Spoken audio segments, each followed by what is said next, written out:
मदीये वदामि च भवा नखिलान्तरात्मा भक्तिं प्रयच्छ रघुपुङ्गवनिर्भरां मे कामादिदोषरहितं कुरु मानसं च अतुलितबलधामं हेमशैलावदेहम् दनुजवनकृशानुं ज्ञानिनामग्रगण्यं सकलगुणनिधानं रेंदु वानराणामधीशं रघुपतिप्रियभक्तं वातजातं नमामि। भक्त भक्ति भगवंत गुरु चतुरनाम बपुए इनके पद वंदन किए नाशे विघ्न। गोविंद जय जय गोपाल जय जय गोविंद जय जय गोपाल जय जय राधा रमण हरि गोविंद जय जय राधा रमण हरि गोविंद जय जय गोविंद जय जय गोपाल जय जय गोविंद जय जय गोपाल जय जय राधा रमण हरि गोविंद जय जय राधा रमण हरि गोविंद जय श्री राधा रमण हरि गोविंद जय जय राधा रमण हरि गोविंद जय जय श्री वृंदावन बिहारी लाल की जय भक्तवत्सल भगवान की जय सब संतन की जय गोस्वामी श्री तुलसीदास जी महाराज की जय जय जय श्री राधे। भक्तवांछा कल्पतरु भक्तवत्सल शरणागत वत्सल भगवान श्री हरि की महती कृपा करुणा से दास को भी परम पूज्य प्रातः स्मरणीय अत्यंत सहज और सरल सत्संग निष्ठ कथा कीर्तन निष्ठ भक्तमाली श्री हरिचरण दास जी महाराज के इस दिव्य प्रिया प्रीतम मिलन महोत्सव में उपस्थित होकर थोड़ी देर यहाँ बैठने का और पूज्य व्यास जी के मुखारविंद से बड़े भाव पूर्वक बावरो रावरो ना भवानी विनय पत्रिका के इस पद का श्रवण करके मन में बहुत आह्लाद हुआ। व्यास जी इतना सुंदर गाते हैं ये तो हमने पहली बार सुना। बहुत सुंदर गाते हैं। व्यास जी को हमारा प्रणाम और यहाँ विराजमान पूज्य श्री परमहंस जी महाराज आचार्य श्री नेत्रपाल जी महाराज आचार्य कुटी से पधारे पूज्य स्वामी जी महाराज और हमारे श्री भक्तमाली मुखिया जी महाराज टटिया स्थान के एवं विराजमान अन्य सभी पूज्य विद्वत वरेण्य हमारे शास्त्री जी महाराज जो सन्मुख विराज रहे हैं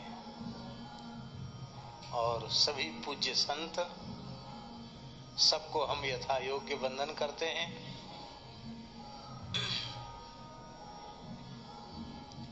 भक्तमाली श्री भरतदास जी महाराज भी पधारे हैं, उनको भी दंडवत प्रणाम।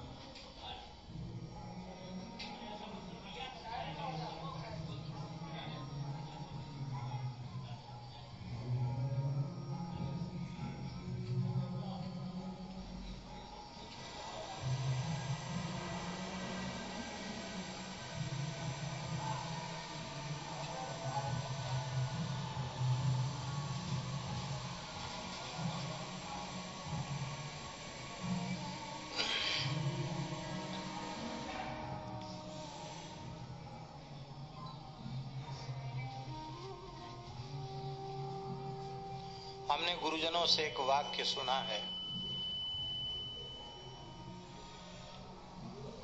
असौ ज्यायान भवति जायमानः। श्रुति वचन है,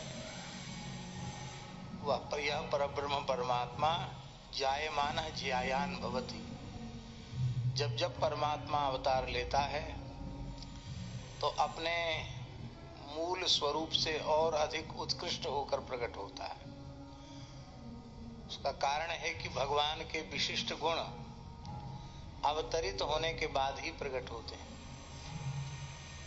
अब जैसे भगवान का दीन बंधुत्व जो गुण है वो वैकुंठ में प्रकट नहीं होगा, वहां कोई दीन ही नहीं है, वहां दीन बंधु कैसे होंगे भगवान? वहां कोई पतित नहीं है, पतित पावन भगवान कैसे होंगे? वहां कोई आर्त नहीं है, आर्त त्राण परायण भगवान कैसे होंगे? वहां कोई भयभीत नहीं है, अभयदाता भगवान वहां कैसे होंगे? भगवान के मंगलमय दिव्य गुण इस धरती पर अवतरित होने के बाद प्रकट होते हैं।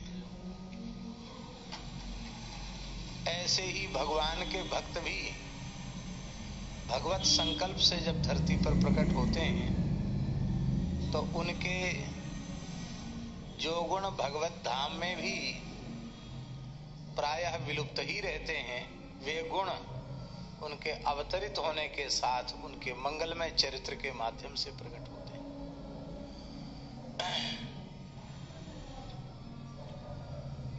वेद वेद्य परे पुंसी जाते दशरथात्मजे, वेदः प्राचेतसा दासीत साक्षात रामायणात्मना। वेद वेद्य, वेदांत वेद्य तत्व, ब्रह्म तत्व, भगवत तत्व जब श्रीमद दशरथ नंदन कौशल्यानंद वर्धन श्री रामचंद्र के रूप में आविर्भूत हुआ तो वेदों ने विचार किया कि हमारे प्रतिपाद्य प्रभु अवतरित हो रहे हैं तो हमें भी अवतार लेना चाहिए। तो वेदों ने श्रीमद वाल्मीकि रामायण के रूप में अवतार ग्रहण किया। वाल्मीकि वेदावतार हैं। वेद नित्य सिद्ध अनादि अपौरुषेय हैं, क्योंकि भगवान की सहज श्वास प्रश्वास है। भगवत संकल्प से सर्वप्रथम ब्रह्मा जी के हृदय में वेद प्रतिष्ठित होता है, उनके मुख से प्रकट होता है। तेने ब्रह्म हृदय आदि कवये मुह्यन्ति यत् सूरया। तो वेद का अवतार ब्रह्मा जी के माध्यम से होता है। अब वेदों को वाल्मीकि रामायण के रूप में प्रकट होना है तो ब्रह्मा जी को आदि कवि महर्षि वाल्मीकि के रूप में प्रकट होना पड़ा। वाल्मीकि ब्रह्मा जी का ही स्वरूप है। और ब्रह्मा जी मूल में कौन है? 12 महाभागवतों में प्रथम भागवत हैं। वैसे तो सारी सृष्टि नारायण की ही संतान है, लेकिन ब्रह्मा जी को साक्षात पुत्र कहलाने का अधिकार है। भगवान के नाभि कमल से प्रकट हुए हैं। भगवान के साक्षात पुत्र हैं। 12 महाभागवतों में प्रथम महाभागवत हैं। इतना ही नहीं, ब्रह्मा जी के रूप में साक्षात भगवान ही है। उसका कारण स्वयं भगवान ने श्रीमद् भागवत के चतुर्थ स्कंध में ये बात कही है, अहम ब्रह्माच सर्वस्य जगतः कारणम परम आत्मेश्वर उपदृष्टा स्वयं दृग विशेषण। आचार्य जी तो विराजे हैं, भागवत के तो स्वरूप ही है। श्री नेत्रपाल जी इतना पढ़ाते हैं कि हम समझते हैं भागवत कंठस्थ ही हो गया होगा आपको।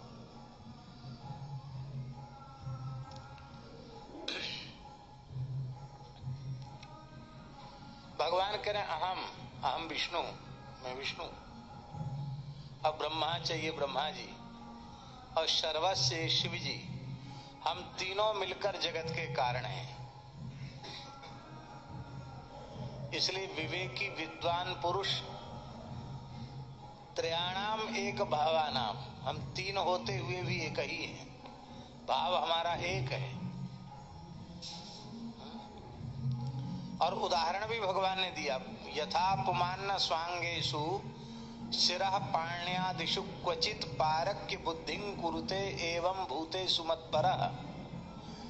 भगवान ने उदाहरण भी दिया कि जैसे मनुष्य अपने मस्तक में, हाथ में, पैर में आकृति प्रकृति और अलग अलग कार्य होने के बाद भी अपने अंगों के प्रति भेद बुद्धि नहीं रखता है, क्योंकि जिसका मस्तक है उसी के हाथ हैं, जिसके हाथ हैं उसी के पैर हैं। एक अंग के तिरस्कार से संपूर्ण अंगी का तिरस्कार होता है। ऐसे ही ब्रह्मा जी का तिरस्कार भी मेरा तिरस्कार है, शिव जी का तिरस्कार भी मेरा तिरस्कार है। अब ठीक इसी के उल्टा ब्रह्मा जी का सत्कार मेरा सत्कार है, शिव जी का सत्कार मेरा सत्कार है।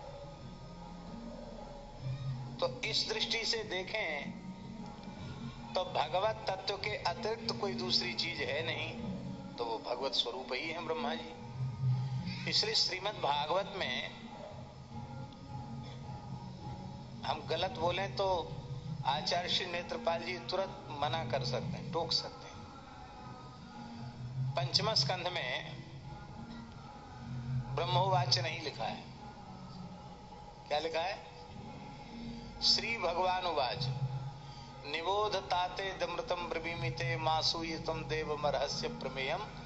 यहाँ ब्रह्मोवाच नहीं लिखा है, श्री भगवान उवाच लिखा है।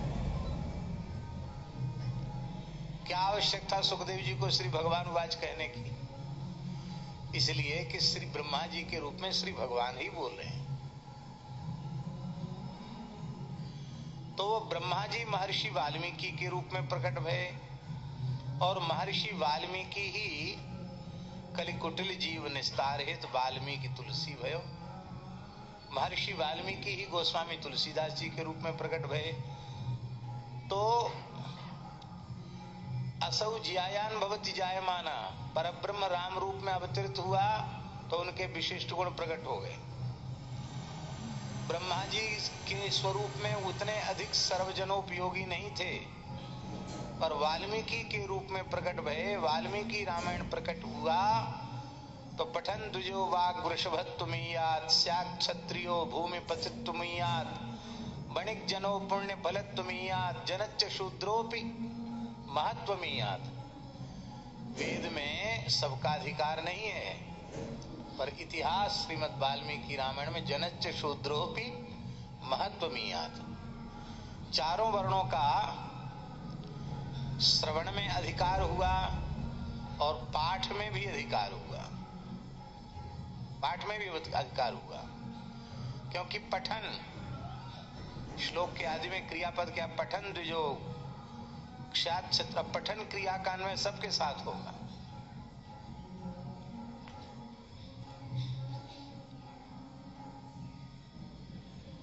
पठन में कौन प्रत्यय है? पठन कहाँ का प्रयोग है? पठन का अर्थ क्या है? हाँ,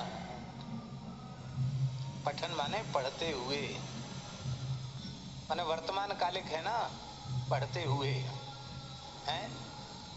हाँ, ये देखो, ये हम इसलिए इनसे पूछ रहे हैं सतानंद जी कि ये पढ़े हुए हैं लेकिन चुप रह जाते हैं।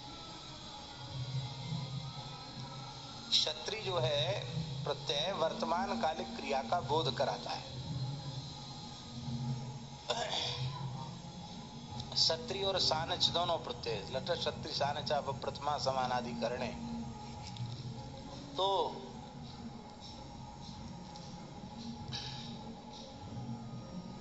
अब कराल कलिकाल में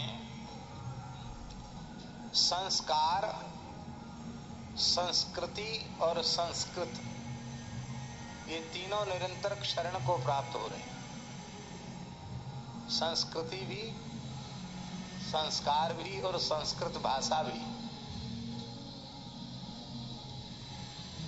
ऐसी स्थिति में वेदादि शास्त्रों के सिद्धांतों को लोक व्यवहार की भाषा में रामचरितमानस के रूप में प्रस्तुत करके, प्रकट करके वाल्मीकि रामायण की अपेक्षा, वाल्मीकि रामायण अपने स्थान पर है, हम अत्यंत आदर देते हैं श्रीमद् वाल्मीकि रामायण को, सबको आदर देना ही चाहिए। लेकिन संस्कृतज्ञ लोगों के लिए वाल्मीकि रामायण आस्वाद्य है। जो असंस हैं वो तो उसका रस अनुभव नहीं कर पाएंगे। हमारे आचार्य नेत्रपाल जी जैसे रस छंद अलंकार जिन्होंने ठीक से पढ़ा हो और स्वयं बहुत अच्छे आशु कवित्व से संपन्न हो, ऐसे महान भाव अनुभव कर सकते हैं। आदि कवि के महाकाव्य के रस छंद अलंकार और उनकी विलक्षण निरूपण शैली अद्भुत नहीं, हम कहेंगे अद्भुताद्भुत है। वाल्मीकि सबके उपजीव्य हैं, बहुत बड़ी महिमा है उनकी। लेकिन रामचरितमानस के रूप में उस दुरूह सिद्धांत को, गंभीर सिद्धांत को अत्यंत सधे हुए सहज सरल शब्दों में गोस्वामी तुलसीदास जी महाराज ने प्रकट किया। यह बहुत बड़ा योगदान है। तो हम ये बात इसलिए भी कह रहे हैं कि ब्रह्मा जी के अवतार हैं वाल्मीकि, और वाल्मीकि के अवतार तुलसीदास जी, और ब्रह्मा जी भी भगवत स्वरूप ही हैं। इसलिए हमको ऐसा लगता है कि साधुता, भगवत प्रेम, निष्कामता, भगवत भक्ति और वैदिक सिद्धांत, इस सब को अपने काव्य और अपने चरित्र के माध्यम से प्रकट करने के लिए ही तुलसीदास जी महाराज का आविर्भाव हुआ। ऐसे तुलसीदास जी महाराज के चरणों में हम प्रणाम करते हैं। और श्री हरिचरण दास जी महाराज हमारे बहुत प्रेमी, आज से नहीं, जब उनका आगमन हुआ ही था और हम रामानंद पुस्तकालय में महाराज जी के चरणों में रहते थे, और श्री हरिचरण दास जी पूज्य श्री मथुरा दास जी भक्तमाली जी के चरणों में रहते थे। उस काल से हमारा उनका बहुत अधिक घनिष्ठ प्रेम।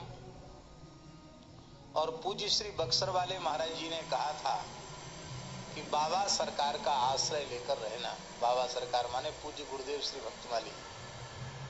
तो इसलिए बक्सर वाले महाराज जी के साथ तो वे यदा कदा जाया करते थे, ज्यादा संग उन्हें पूज्य श्री महाराज जी का मिला। पूज्य मिश्री जी गुरु जी का भी संग मिला, सब संतों का, श्री रामानुज प्रपन्नाचार्य गुरु जी का संग, खूब संत श्रद्धेय स्वामी श्री राम सुखदास जी महाराज का सत्संग। अपने पूरे जीवन में श्री हरिचरण दास जी ने खूब सत्संग किया, संतों का स्वयं सत्संग किया और स्वयं सत्संग जीवन पर्यंत कराया। शरीर अत्यंत रुग्ण अक्षम अवस्था में हो गया था, तो भी हम जब जब उनसे मिलने गए तब उन्होंने सत्संग की कोई न कोई बात ही चलाई, चर्चा ही की, इधर उधर की कोई बात उन्होंने नहीं की।